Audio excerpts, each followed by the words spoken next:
We now come to motion number 3 on constitutional law, and I call the Minister to move the motion. John Lamont. Well, thank you, Mr Speaker, and I beg to move that this draft order laid before the House on the 17th of April 2024 be approved. I'm grateful for the opportunity to debate this order today. This is the result of collaborative working between the two governments in Scotland and upholds the 2023 Fiscal Framework Agreement, which I refer to as the 2023 Agreement. This order will increase the Scottish Government's cumulative capital and resource borrowing limits to reflect inflation.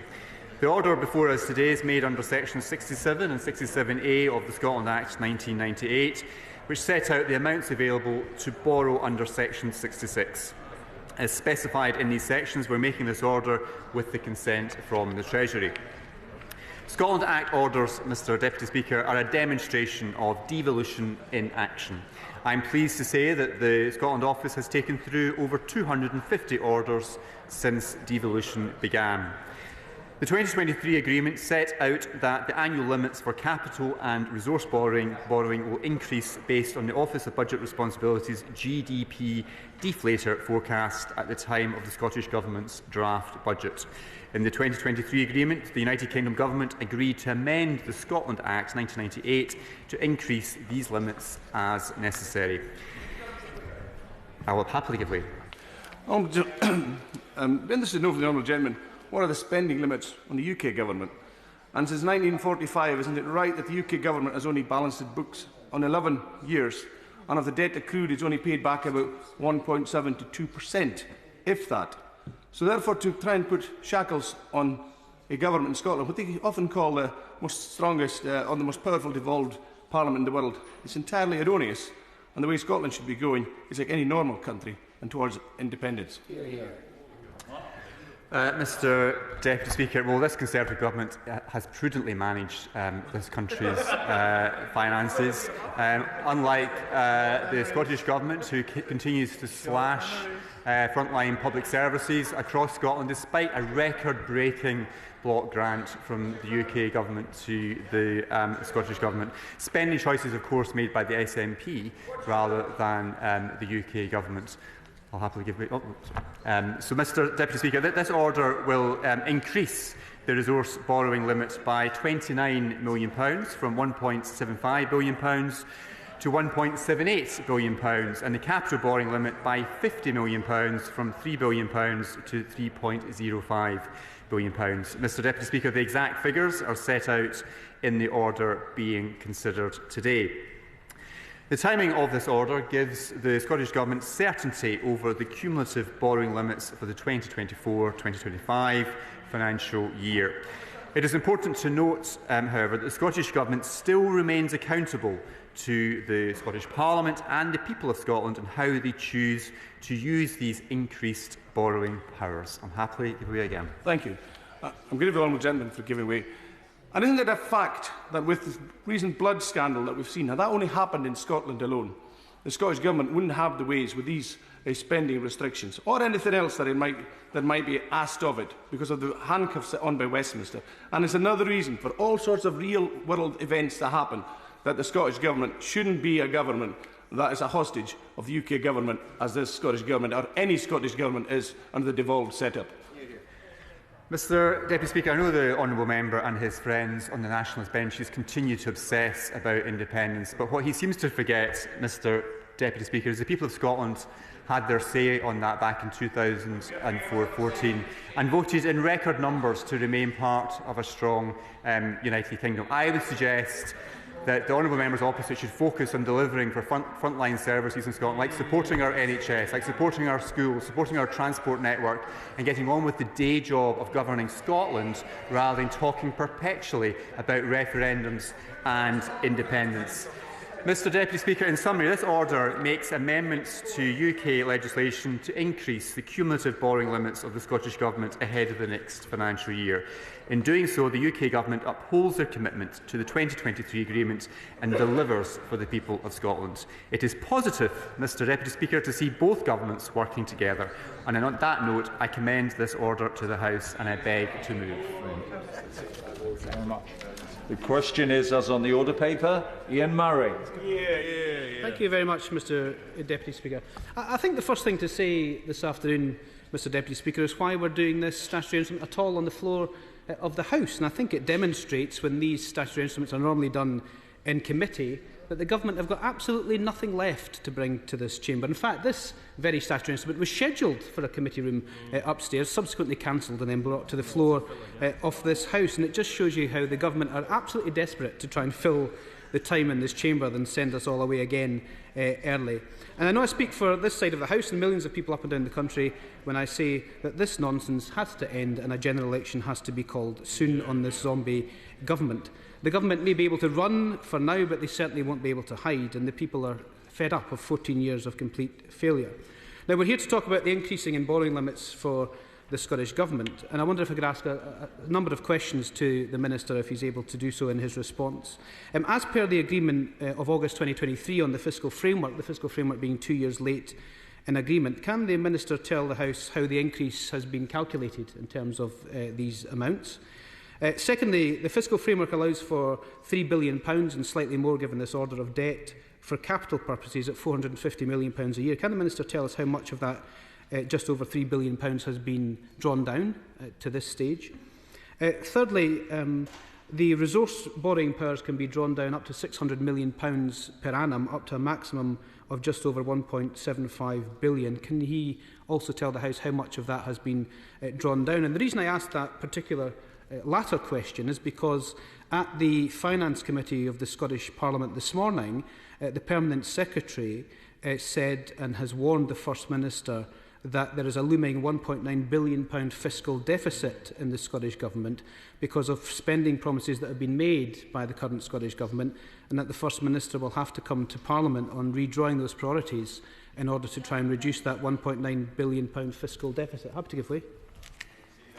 Thank you very much. I thank the honourable member for giving way, and I wonder if he would agree with me that these problems we are seeing with spending, although notwithstanding the fact that the fiscal framework has brought the two governments to the table, that these problems we are seeing with spending and constant arguments are not in the best interest of the people of Scotland. And what they really need is two governments who work more closely together and in concert for Scotland. Well, I couldn't agree more, Mr Deputy Speaker, for that intervention, and perhaps if the Prime Minister wishes to go and see His Majesty the King at some point soon, we might need to get at least one half of those two governments working together after the general election. I'm very happy to give way. I just wonder what himself and indeed the honourable lady beside me have against the Republic of Ireland, which is one government doing very well with a budget surplus, unlike the UK and the mishmash and the mess of a Scotland underperforming and the UK looking at an Ireland that's overperforming, having left the UK. There's lessons to be learned for himself and other colleagues. Yes, there's certainly lessons to be learned for the UK government. It's not to have a Tory one, and maybe if we had a Labour government, things would be in a much better position. I'm sure the honourable gentleman will be encouraging all his constituents to vote Labour at the general election in order to make that change about. The fourth question to the Minister, if I may, Mr Deputy Speaker, is that the fiscal framework of August 2023 suggests that these figures would be increased by inflation from 24-25 onwards. Can the Minister confirm that that is indeed correct, and what inflationary measure will be used to do that? Because we know, Mr Deputy Speaker, that every household in Scotland and up and down the UK knows the impact that this current government has had on borrowing overall. Crashing the economy, of course, has consequences for everyone. Trebling the national debt has consequences for everyone. And the interest payments on government debt alone as a share of the economy are now the highest since the early 1950s. Thanks to former Prime Minister's disastrous premiership, the interest rates that homeowners are now paying, of course, are gone through the roof, taking away home ownership for many in this country. And we're in the midst of a cost of living crisis that was made in Downing Street but is being paid for by working people all over the country. If it's possible to sum up this dreadful government in one individual's actions and behaviours, it's the crashing of the economy, accompanied by the highest tax burden on working people in 70 years and the largest fall in living standards since records began in the 1950s. Reckless, incompetent and unapologetic for the chaos that they have wrought across the country. But they seem to want to go further. They've looked at the former Prime Minister's chaos inflicted on the country by their £45 billion unfunded tax cuts for the richest and decided to trump it with a £46 billion unfunded tax cut to scrap national insurance, but won't tell us how they would pay for it. And there's chuntering from the Treasury bench, so perhaps rather you could tell us, you could chunter how you're actually going to pay for that £46 billion unfunded commitment. So maybe when the Minister's responding, my fifth question would be that if he could take this opportunity of the rare occasion of a Scottish statutory instrument being on the floor of this House, if he could also tell us where this £46 billion unfunded commitment, where that money will actually come from. Because we've had 3 failed Prime Ministers in the UK over as many years, and it's an embarrassing statistic the SNP couldn't help but match with 3 First Ministers in as many years in Scotland as well. They've brought back former leaders to take charge, and although at this party opposite they haven't quite done that for the top job, or certainly not for now anyway. Scotland's governed by a man who is responsible for the many problems we face in the first place, and he will have to take charge of these borrowing requirements. The Education Secretary who wrecked our education system, the Finance Secretary who decimated local government finance, and the leader who led him to the worst ever election result. I'm very hard to give way. I'm very much enjoying his jousting. You're going to have to wait quite a while before he gets to do it again for real in the general election, I suspect. But is he actually supporting the statutory instrument today? Oh, well, yes, we will be supporting the statutory instrument, but it's worth putting it into context in terms of where these borrowing powers are going to have to be spent and the requirement of that, because I know you would probably wish to defend the Scottish Government's record in terms of spending, but we certainly won't on this side of the House, and it has to be completely exposed in terms of what's happening in Scotland between 2 bad governments. Oh, they're awake. Have to give way. Oh, we're awake, all right. Your mic is not off. Thank you very much. I'm just wondering, as we look towards the general election, as we obviously are, and we're looking towards the prospect, almost certainly, of a Labour government switching over to those benches, would the Honourable Member for Edinburgh South be prepared to commit the Labour government to restoring the cuts to the Scottish Block Grant? What we commit the Labour government to do would be to the fiscal framework agreement that's already been put in place, that was negotiated and agreed August 2023 and lays out the fiscal framework for the years ahead. But what we do know in terms of whether this party moves from this side of the House to the others, I'm not quite sure the honourable gentleman will be in his place come the general election, because we've had 14 years, Mr Deputy Speaker, of Conservative failure in this place and 17 years of SNP failure in Scotland too, and that is the context of which these orders come forward. There's an enormous black hole in Scotland's public finances, whilst 1 in 6 Scots are on NHS waiting lists. Real earnings in Scotland today are lower than they were in 2007, and the only response to this crisis from either government has been to increase taxes. Have to give way. Agrees with his shadow health secretary then, who said at the weekend that right across the UK every part of the NHS is in crisis and all roads do lead back to Westminster, because even though this has devolved, decisions taken in Westminster have an impact on the NHS across the whole country.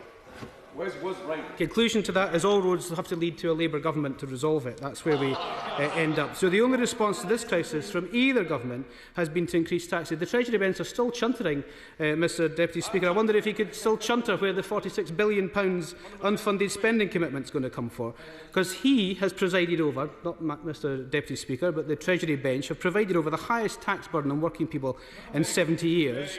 And the SNP has went even further, with any Scot earning over £28,500 per year paying more tax than anywhere else in the UK. That's nurses, teachers, police officers, firefighters, council workers, all paying for their government's incompetence. So I have to give way one last time. The honourable gentleman earlier mentioned the previous Prime Minister and the high interest rates in the sterling zone.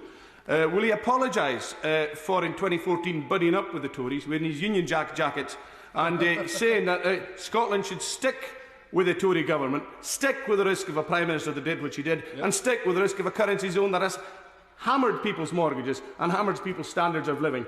He can apologise to that box if he wants. Hear, hear.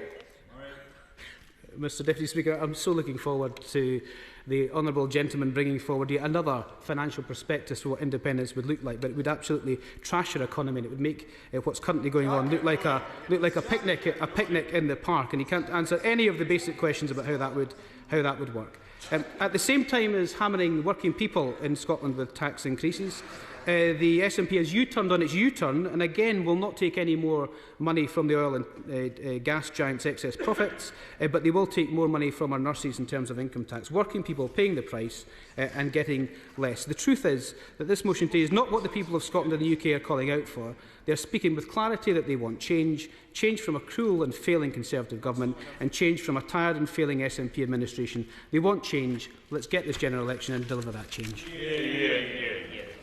Sheppard. Thank you, Mr Deputy Speaker. I must start by reflecting I'm glad to see this topic has captivated the imagination of the of the House with the participation here today. Let me start by agreeing with the Shadow Secretary of State on one point, which is that I think if anything reflects the zombie nature of the Parliament that we are now going into, it is the fact that we are spending 90 minutes on the floor of the chamber discussing something that usually would be decided by 12 people in the attic and at best go to a deferred division. So the government clearly is very thin on stuff to put before the House, but given it is here, I'm happy to debate it. Let me also say that there's been a suggestion that there's nothing to see here, that all that's happening is a statutory instrument to give effect to an agreement that has been reached between the Scottish and UK governments. That's not quite the case, though, is it? Of course, officials in both governments have worked out agreements on how things should be calculated, how inflation and various other factors should be determined, and it's good to see that officials in both governments are singing from a common hymn sheet when it gets to analysing the situation before them. But that is not to pretend that the quantum of money involved is the subject of consensus or agreement. In fact, I must say that I would have thought even Scottish ministers would be a little concerned to suggest that this is an inflation-related increase in borrowing limits. The increase is 1.6% over 7 years. For money that mainly goes in the construction industry, where we've been looking at 40 or 50% inflation over the same period. So I don't even know how they can keep a straight face in describing this as an inflation-related increase. I mean, the truth is that this quantum, these borrowing limits, are not a matter of negotiation between the Scottish and UK governments. They're not subject to a legislative consent motion. It's something that is determined by the UK Treasury. That's the statutory position.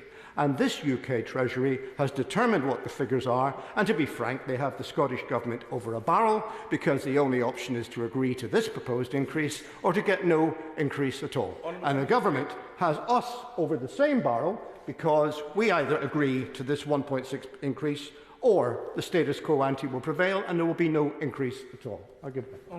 And further to the point made from Glasgow North on the Shadow Health Minister pointing out that the all roads lead to Westminster and the spending constraints that have been chosen, the austerity that's been chosen, has been foisted upon everybody.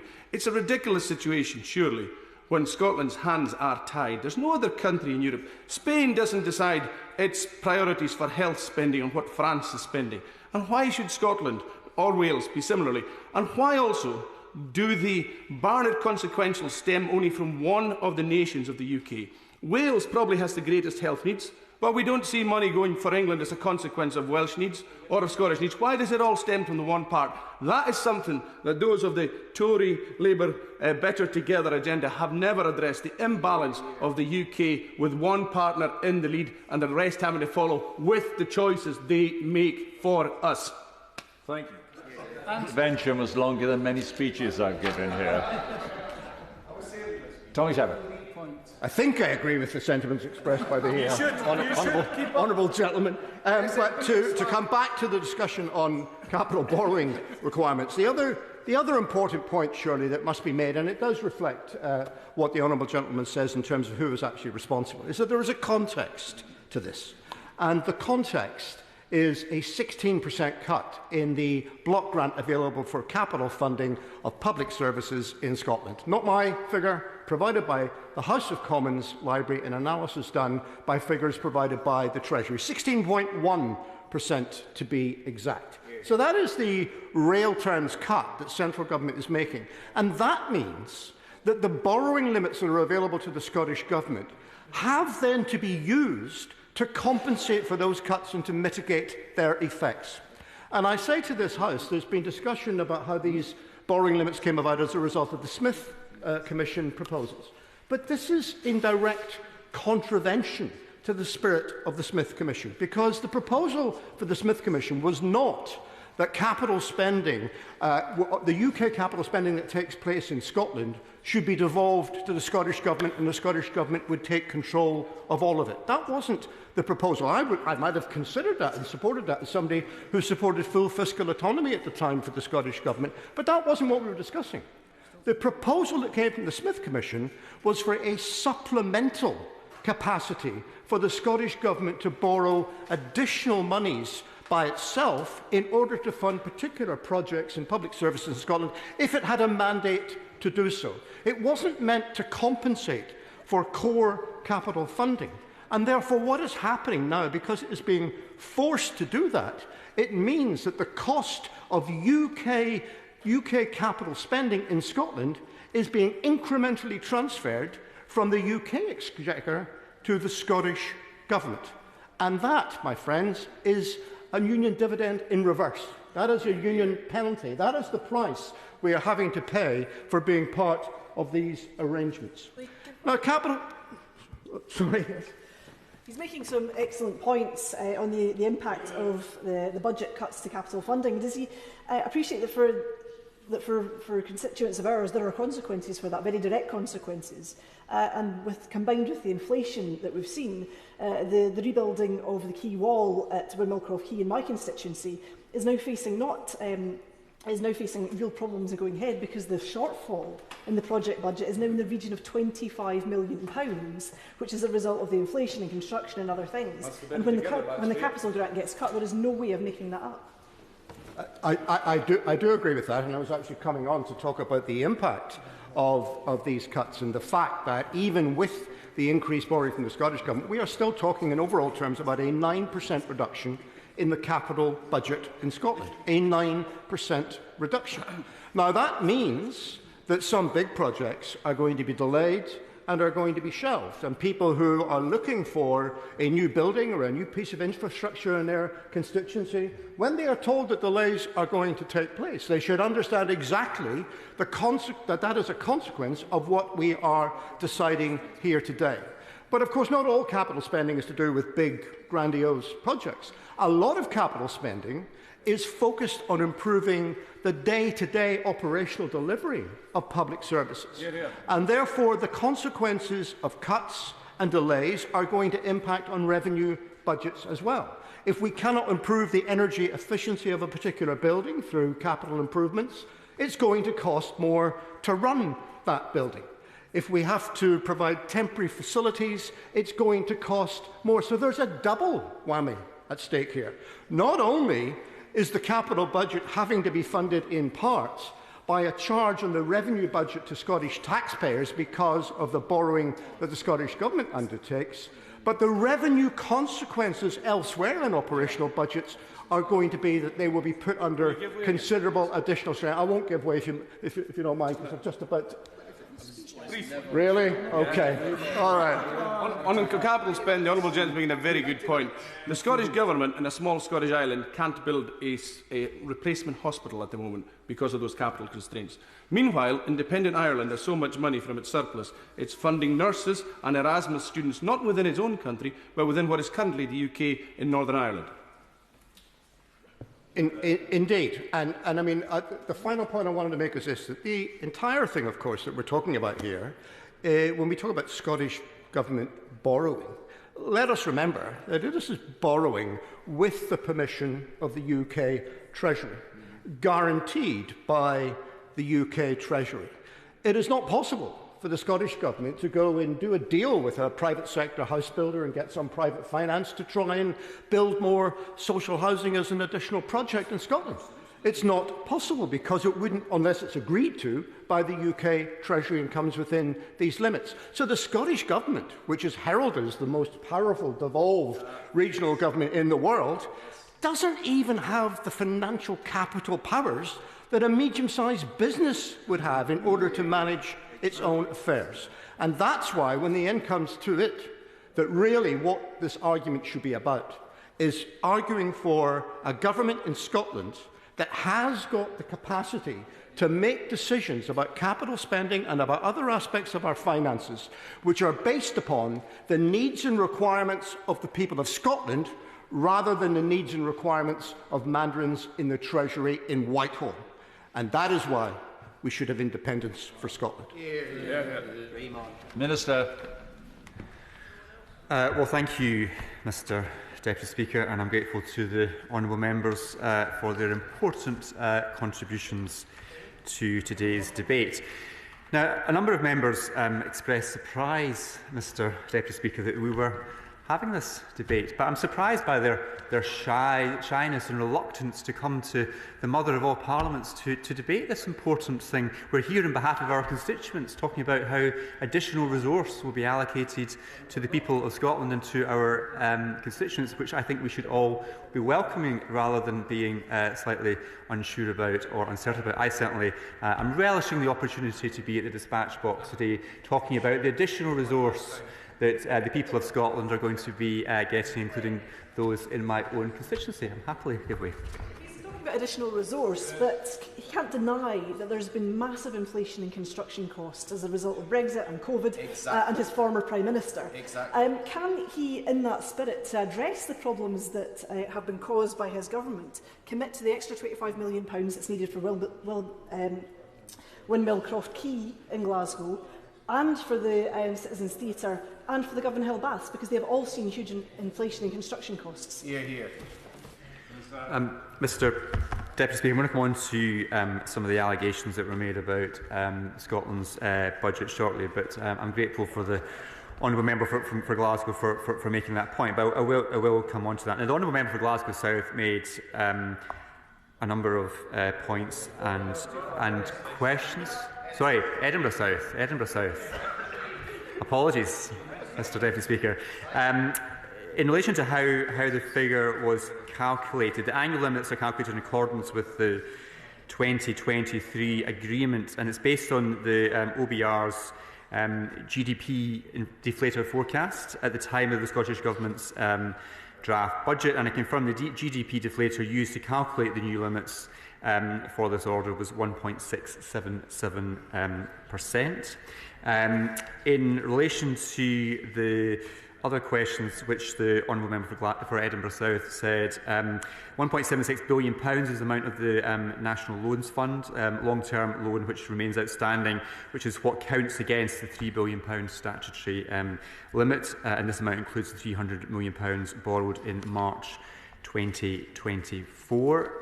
If there was other points that he made, I will write to him separately. He made a general point about the current government's level of debt, but we should not forget that the reason why we have such significant debt was the huge interventions that this government made to support jobs in communities during the pandemic. Had we not made those interventions to support jobs in the Honourable Member's own constituency in Edinburgh South, many people would be out of work, many more businesses would have struggled to survive the pandemic. And as the Honourable Member and the party opposite is now saying they were opposed to those interventions, I think our constituents would want an explanation as to why they would not want a government to be making those types of interventions and help during the pandemic. I certainly know from my own personal experience in my own constituency that the furlough scheme, for example, and the huge amount of additional support that went into support businesses was very much welcome. But the Honourable Members opposite now seem to be opposed to that. The Honourable Member for Edinburgh East suggested that this agreement has in some way been imposed on the Scottish Government. That is just not the case. It's a great example of both governments working together, both at an official level and at a ministerial level. I think, again, that's something all of our constituents would expect to see and would very much welcome. Two governments of Scotland working collaboratively to deliver for the betterment of our country. Yes, happily give way.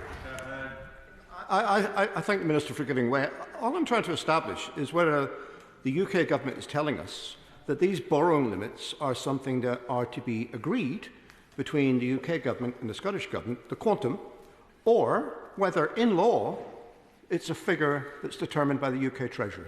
Which is it? Mr Deputy Speaker, I could not be clearer. This is an example of both governments working together to agree what's in the best interests of Scotland. It's now a matter for the Scottish Government how they use those additional spending and borrowing powers. Now, Mr Deputy Speaker, a number of honourable members, both during speeches and interventions, suggested the UK Government has in some way cut the capital budget for Scotland. Now, the SNP have cut their own budgets by wasting so much taxpayers' money on failed projects in Scotland. Now, the honourable members scoff from a a sedentary position. I mean, Mr Deputy Speaker, they've spent more trying and failing to build 2 ferries than they claimed it would cost to set up a whole new state when they're proposing an independent Scotland. They've also suggested the UK Government has cut Scotland's overall budget. But, Mr Deputy Speaker, Scotland's block grant is at a record high, but there's been a huge cut. And this is the cut that the honourable members opposite should be talking about. There has been a cut, and that's been a cut to local government funding from the SNP government, from the Scottish Government, which is impacting on frontline services the length and breadth of Scotland. Now, a spokesman for COSLA, the local authority group, said the SNP's last budget was, and I quote, not a good budget for Scottish local government. Now I put it to the honourable members opposite that I could happily put them in touch with that spokesperson, but I suspect they already are in touch with that person, given those were the words from an SNP councillor, Mr Deputy Speaker. So even their own side are complaining about the level of funding that they're giving to local councils across Scotland. Mr Deputy Speaker, to close, this order demonstrates the continued commitment by this United Kingdom Government to work with the Scottish Government to deliver for the people of Scotland and maintain a functioning settlement for Scotland. On that basis, I beg to move. The question is as on the order papers. May I say aye? Aye. Contrary, no. I think the ayes have it. The ayes have it. We're now moving on to motion number 4 on business of the House today. And I call the Leader of the House to move. Formally. The question is as on the order paper. The question is as on the order papers. May I say aye? Aye. Contrary, no. I think the ayes have it. The ayes have it.